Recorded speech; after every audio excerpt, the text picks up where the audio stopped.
Well, better late than never, the shirt turned up just in time for us to finish Season 2 with it. Though these final 2 games of the season are mostly to find out whether we're going to be 2nd, 3rd or 4th. If I show you the league table, you can see 2nd, 3rd and 4th all guaranteed Champions League football already. 78 points, 76 points, 75, Man U FC 62. They fully dropped off. It was a 10-point gap last time we saw, effectively. It's now, well, 14 on them, but Man City 1 point further back from us, so Arsenal also very much capitulated their chance at the title. Liverpool already confirmed champions. Arsenal did the truly Arsenal thing of this. 4 games, 2 points in April for them. Also got knocked out by Bayern Munich in the Champions League. It's been a very Arsenal season. Promising first half, fallen away in the second half, lost to Bayern Munich in the Champions League. Welcome back, Arsenal. Our own form is largely good after 2 successive victories in the last episode. Brighton and Sheffield United, we continued that by beating Chelsea and Leeds. Then losing to Southampton 3-0, the biggest loss of the season. Aston Villa, Norwich dispatched though, 3 clean sheets in that batch, and away at Leicester, 1-1. Dominic Calvert-Lewin with a fantastic goal. He's back in the goals, actually. 4 goals in these last 5 games. Yeah, 2 against Leeds, 1 against Norwich, 1 against Leicester. 1 more goal, and I actually have to pay him money for 10 goals for the season in the league. Tyrone Mings, still top goal scorer, although he's only had 1 in the interim, ironically, against Aston Villa. But in recent games, we've had a fun little game of mandatory rotation because yellow card warnings have popped up and been taken by Hateboer, Digne and Nianzou, who've been out for 2 games apiece in this run. But they're all back for this game. Castile's in goal, Digne, Mings, Sule, Hateboer, Nianzou, Willock and Benacer, Adeyemi, Saint-Maximin and Calvert-Lewin up front. Adeyemi also took a knock at one point. Mings took a knock at one point as well. So we've had to make full use of our rotation options over this period, and we've come out of the other side relatively unscathed, apart from Southampton, which is actually where I had 3 of my backline missing. Sule was the only one standing in that back 4 at that point. Adeyemi's not at full fitness, but by God is he better than any other option we got out there. He's up to 10 goals as well. Spurs' team is quite interesting. They are using Sessegnon at left back. He's not great. They've got Otamendi in their central defence. He can't move. Rodon's alongside him. Don't know what's happened to Spurs, but I feel like there's been a max exodus at some point. Except for Kane and Son, who are still there despite being mid-table and barely surviving last year. Calvert-Lewin, rebound. I'll be honest there, I paused there in my commentary because I thought we'd seen the chance already, but Saint-Maximin, back post, Adeyemi, well saved by Pacheco, but rebound, Calvert-Lewin, I have to pay him 350 grand now, which means he's also not going to score again for the remainder of this season. But 2 more goals, Dominic, and you'll join Tyrone on 13. Hateboer, long throw. He's actually the weakest of all my fullbacks at that, and that's why. Oh my lord, Benacer, I so thought that was in. But you see what I mean? Those throw-ins don't always go to the defender. The goalie does actually deal with it the majority of the time. I don't know who this Melamed is, but he's playing. Kane will get to that, which is annoying, but side netting. Yeah, their midfield is confusing me. Names I don't recognise, although I do recognise the name enough. Richie, I sort of recognise enough just to know where he came from. I knew he was an Italian player, but he's all right. I don't know why he's valued that. Must have potential, 21. I did think I recognised that name, actually. Espanyol, that was why. Like, in the back of my mind, I was like, you should know this name Melamed for some reason. Because he was at Espanyol. So we've come up against him before last year, although he is terrible. Well, for Premier League standards, he's terrible. Although in fairness, Spurs didn't pay much for him. And Shomurodov from Genoa is competent. Yeah, it feels like Spurs are really feeling the effects of barely surviving last year. Still got their 2 key players, Digne. Saint-Maximin now charging on this left-hand side. Saint-Maximin back to Digne, whips the ball in. Adeyemi is at the back post. It's cross goal. Close. Digne actually assisted Calvert-Lewin in a recent game in a move that I very much appreciated, them reconnecting their Everton bond briefly. The only time it's happened this season, I think. But Kane put Shomurodov through. It's a goal kick. I thought it was a good save. Sheffield United are already relegated. I think the other 2 relegation spots are still up for grabs. I said that as if that was a thing to achieve. You know what I meant. If I scroll the table down, Brighton and Bournemouth will be relegated today if things stand. Mings near post nearly makes it 14. Actually, I will just double check. Oh, Bournemouth play Brighton, so Bournemouth must already be confirmed relegated as well. But the fact they're beating Brighton is going to confirm Brighton. As a South Coast derby, best result for Bournemouth, that really, isn't it? If we're going down, we're taking Brighton with us. Good work, Bournemouth. Good work. I kind of appreciate that. Just on a narrative level, I appreciate that. Got nothing against Brighton. Meanwhile, this game is sort of fizzled out. Just take 3 tired players off, put 3 fresh players on. Gagliardini, Alvarado and Barco will all get a few minutes towards the end of this match. Royal to Richie. Back to Emerson. I don't know why I called him Royal there. Son. Dean is going to be sent off again here. It's such a nonsense yellow card, that one, but all he did was just sort of tap his back leg and that was it. It's a sort of challenge that wouldn't be yellow carded if he wasn't already on a yellow card, particularly in the 85th minute. I can't make any more subs, so, I mean, fairly easy to maneuver those players around. Mings has got a throw here, 2 minutes to go. Probably should have gone off positive. Benacer kicks it back to Castells, and if you can just waste time, that'll be wonderful. Never mind. Attabor. Stop kicking it. Keep the ball. We're on short passing, lower tempo. Keep the ball. Stop. Right. You've conceded that because you didn't play like I've told you to play. Twice you've just thumped the ball up. I've told you to play short possession-based football. Not quite sure what Castells was doing there either. Rare moment of odd goalkeeping decisioning from him, but, I mean, they deserved a goal in the end, according to the XG, but we were the better of the two teams. We'll take a point away. Spurs can't get European football, by the way. They're in 11th and they can't really move out of that. And that's if Wolves don't win their game in hand. Okay, so we go into the final day, whether we're 4th or 3rd then. By the way, just as that Melamed reminds me, Tenerife were promoted in this game world. They're relegated again now, but nice to see them get promoted of their own accord. How much does he get fined for that? Half a week's wages. Brighton did equalise, but the draw condemns Brighton as well, so Bournemouth got the result they needed, which means West Brom, Leeds and Norwich can all breathe a slight... Well, Norwich and Leeds were a little bit closer to danger a couple of weeks ago, but they seem to have picked up points now. That's why Norwich beat Wolves. But West Brom at least can breathe a sigh of relief. Have Leicester bottled Europe again? Not quite, but nearly. If they don't usurp Aston Villa in this final game, Leicester have done another Leicester. Just for context, Leicester have been 8th for 3 game weeks, but other than that, they have been no lower than 7th all season, until now. They are about to Leicester their way out of Europe again. So there's still a few little interesting narratives to complete on this final day of action. Once again game, I really do not care how much Darlow is playing at Southampton, he has a mandatory future fee. Gotta love these lower league clubs randomly popping in for players who are out of contract at the end of the year and sticking in 20% percentages. Yep. Could have gone for free at the end of the year, buddy. So it's just the fullbacks that are going to change for this final game. Otavio enforced Mbabu because I feel like it, and they're really much of a muchness. My assistant keeps wanting me to put Mbabu in ahead of Attabor. Mbabu had a good time when Attabor was injured, put in a good run of form then, and ever since then he's been regarded as the first choice by my assistant, so sure. Harry Winks has taken a knock, but he doesn't start anyway. Although I'm sure the former Tottenham man would have appreciated playing against Arsenal. Arsenal haven't made wholesale changes. Their striking lineup has changed, of course, as Aubameyang gets a bit older and Lacazette's not too far behind him. I think Lacazette might still be second choice, though. Sarr still playing, Saka still playing. The entire back line is unchanged as well. In fact, the only new face other than Alvarez up front in their starting lineup is Weigl in their midfield. And that's it. 2 years in. Speaking of changing their lineups, I just want to say at this point, as this match is relatively uneventful so far, we can leapfrog Man City on this final day. 4th is still an achievement. You've got to remember, though, I did start this save with the first window disabled, which means I didn't get £200 million to spend like everyone else did, basically, who did a Newcastle save. I, quote-unquote, only got about 100 when the January window opened. And then we had about 100 last year to spend. I've still got 30 in the bank.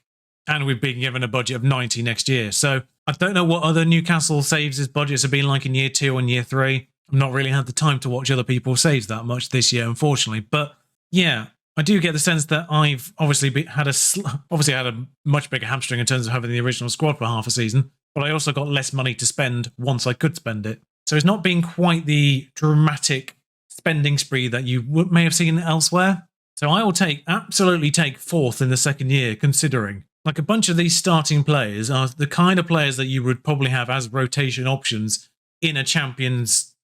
That's a good strike from Reece Nelson. In a team that's trying to get the title, is what I'm trying to say. A team that's trying to get the title, a team that's going to try and win the Champions League. A lot of these players would be of the quality of rotation for those teams. Players like Willock, probably, as much as I like Saint-Maximin. He's not supremely amazing. Obviously, the fullbacks aren't supremely amazing either. Benacer's good without being outstanding. Saint-Maximin has actually been a bit disappointing today. So Barco on. Adeyemi's tired. Benacer's been disappointing. Don't have a replacement for Otavio. Do have for Mbabu. Like, I'd argue the players that I'd probably still keep around if this was a team going for the title / Champions League, as it will be next year. Goalkeeper, central defenders, Calvert-Lewin. I think Adeyemi and Saint-Maximin are good enough to start next year. much as I just disparage Saint-Maximin, he's still good enough to start next year. Like, he's just on that borderline. But if he was in Manchester City squad, let's say, he wouldn't be starting. I'm just going to push Mings over and bring on Zagadou. Mings can play left back. It's 4 minutes. Can I just demand more for these 4 minutes? It's been a relatively dull game. Benacer, this is the way to cap it off, right? He's flagging for offside. Soule's tapped it in the back post after Ramsdale actually does a really good save from Zagadou.